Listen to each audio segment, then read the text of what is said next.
और शुरुआत में बैंक्स फाइनेंशियल से ही करना चाहूंगी। एसबीआई, कोटक महिंद्रा बैंक, वैसे तो जब नतीजे आए ओवर द वीकेंड तब भी आप हमारे साथ थे और आपने अपना टेक हमें दिया था, लेकिन आज लार्जर मास ऑफ ऑडियंस ये जानना चाहेंगी कि बाजार खुलने के साथ इन दोनों प्लेयर्स पर किस तरह का असर पड़ता दिख सकता है। और सिर्फ ये दोनों ही नहीं, सिटी यूनियन बैंक के नतीजे भी आते हुए दिखने को मिले। On the face of it net interest income के आंकड़े में बढ़ोतरी रही सिटी यूनियन बैंक के लिए, और एसेट क्वालिटी में भी सुधार रहा। वहीं एसबीआई अनुमान से बेहतर नतीजे तो हम कह ही रहे हैं, ब्याज से आय करीब 3% बढ़ी है, एसेट क्वालिटी ठीक ठाक, और कोटक बैंक अनुमान के मुताबिक कहना चाहिए, क्योंकि मुनाफे का आंकड़ा जो है वो कंसर्न पैदा करने वाला है। बैंक्स फाइनेंशियल्स पर एक बार रिविजिट कर फिर से अपना टेक दीजिएगा सर। धन्यवाद मानसी, इस मंच पर आमंत्रित करने के लिए। सभी को प्रणाम और शुभ प्रभात हमारे तरफ से। तो शनिवार के दिन हमारी वार्तालाप हुई थी नतीजों को लेकर के, स्टेट बैंक ऑफ इंडिया और Kotak Mahindra bank. State bank of India जो अनुमान था उसके मुताबिक आए हैं। कोटक बैंक में शायद एक दो पहलुओं पर थोड़ी बहुत हल्की सी, अगर आप कहें तो मायूसी या फिर अनुमान से थोड़ा नीचे आंकड़ा था। आपने बात की सिटी यूनियन बैंक की भी मेरे ख्याल से मानसी, तो इन तीनों ही बैंक के ऊपर अगर आप बुनियादी तर्क के आधार पर हमें पूछते हैं तो हमारी खरीदारी की राय है। अब आज क्या होगा उसको लेकर के तो हम सक्षम तो है ही नहीं टिप्पणी करने के लिए। मेरे ख्याल से हमारे मित्र कुणाल परार ज्यादा सक्षम है इस पर टिप्पणी करने के लिए, क्योंकि ये छोटी मध्यम अवधि के लिए हमारे लिए कठिन होता है मानसी किसी भी प्रकार की राय देना। लेकिन अगर लंबी अवधि का नजरिया है तो आप निश्चिंत होकर के बने रह सकते हैं।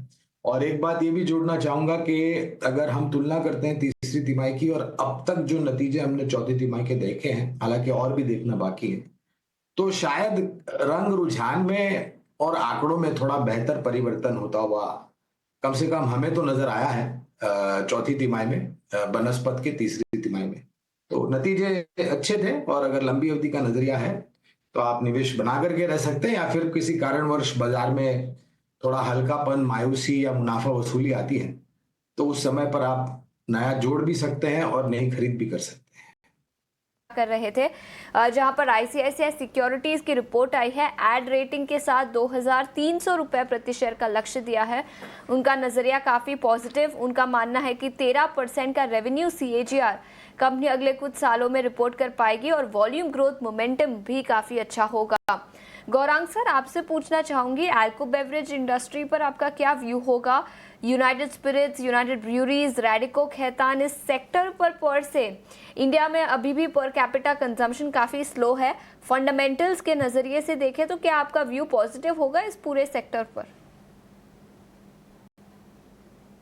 खपत धीमी है, ये अच्छी बात है या बुरी बात है? मेरे ख्याल से इसमें थोड़ा आत्मचिंतन करना चाहिए। लेकिन हाँ, एक बात बिल्कुल मानता हूं कि जब भी अनिवार्य परिस्थितियां होती हैं तो सेवन इसका बहुत होता है।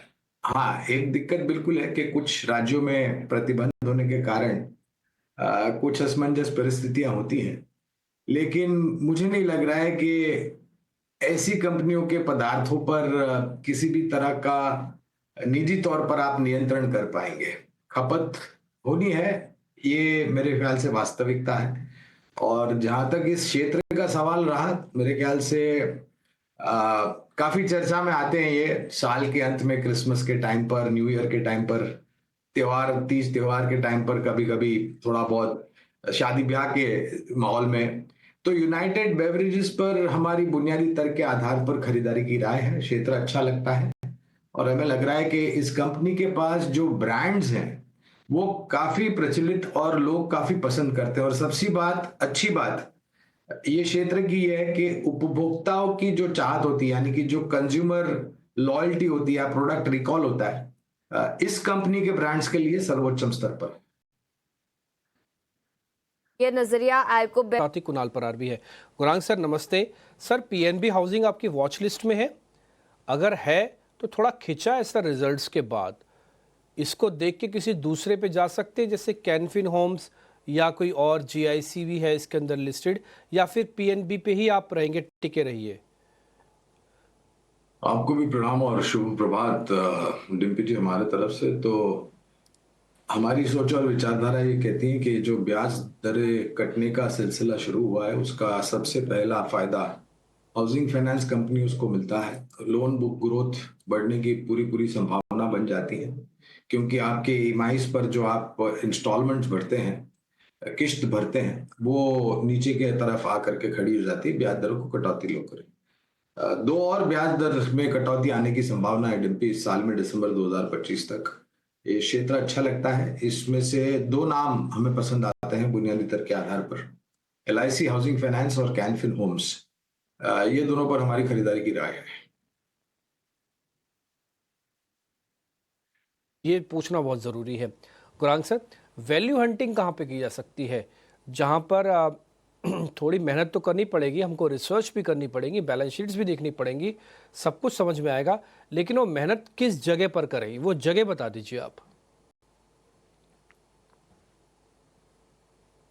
नहीं तो अनिवार्य है कि पहले थोड़ी पढ़ाई कर ले और जानकारी ले ले, और उसके पश्चात निवेश लायक रणनीति बनाए। और अब तक जो नतीजे देखे, अगर हम उसको आधार बनाते हैं और आने वाले भविष्य में जिस प्रकार से ऋण की मांग बढ़ेगी, हमें लग रहा है कि वित्तीय क्षेत्र बहुत ही सकारात्मक आंकड़ों के आधार पर और मौके के आधार पर अगर आप हमें पूछते हैं तो वित्तीय क्षेत्र बहुत अच्छा लगता है। विकल्प बहुत सारे हैं वित्तीय। आप सरकारी बैंक में से चुन सकते हैं, आप निजी बैंक में से चुन सकते हैं, आप मजबूत NBFCs में से चयन कर सकते हैं।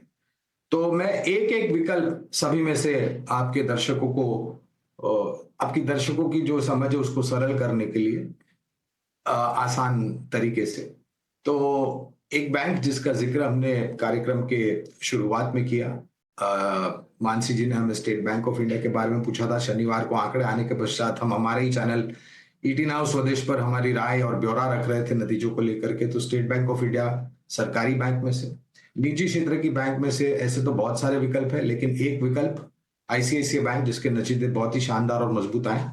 और NBFCs में, नॉन बैंकिंग फाइनेंस कंपनीज में, देखिए अगर आपकी जेब इजाजत देती है और अगर आपके पास उस तरीके से निवेश लायक पूंजी है तो बजाज फाइनेंस, और अगर आपको वो थोड़ा बहुत महंगा लग रहा है तो हमारी राय में महिंद्रा एंड महिंद्रा फाइनेंस यानी कि M&M फाइनेंस, दोनों में से किसी का भी चयन आप कर सकते हैं। चलिए, बैंक्स एंड फाइनेंशियल्स पर अपना फंडामेंटल एनालिसिस देते हुए गौरांग शाह, इस पर एक फंडामेंटल टेक सर आपसे जानना चाहेंगे। तो बुनियादी तर्क के आधार पर मेरे ख्याल से काफी लंबे समय से हमारी खरीदारी की राय रही है। और मेरा ये मानना है मानसी के, देखिए अगर आपके पास लंबी अवधि का नजरिया है तो रिलायंस जैसे शेयर में आपको बिकवाली करने की कोई आवश्यकता नहीं है, बशर्ते कि आपके पास रुपयों की जरूरत हो, पहली बात। दूसरी बात, चौथी तिमाही के देखने के पश्चात हमने काफी सारे लक्ष्यांक को लेकर के परिवर्तन होते हुए देखे, वो आज के तारीख में भी हम देख रहे हैं। और जैसे हमने कहा कि काफी लंबे समय से खरीदारी की राय है। कच्चे तेल में जो गिरावट आई है उसका एक फायदा आने वाले समय में oil marketing companies, oil exploration companies को भी मिलेगा। और मेरा ये मानना है कि जिस प्रकार से चौतरफा फैला हुआ कारोबार है रिलायंस का, योगदान बैलेंस शीट पर बहुत ही बेहतरीन तरीके से आएगा। ये नजरिया ऑयल मार्केटिंग कंपनीज, सभी ऑयल रिलेटेड एंसिलरी सेक्टर्स आज के सत्र में फोकस में रहेंगे। ब्रेंट क्रूड में गिरावट दिखी उसके चलते, लेकिन FMCG सेक्टर से मैरिको, उनके नतीजे काफ़ी अच्छे थे। करीब 7% का वॉल्यूम ग्रोथ कंपनी ने रिपोर्ट किया।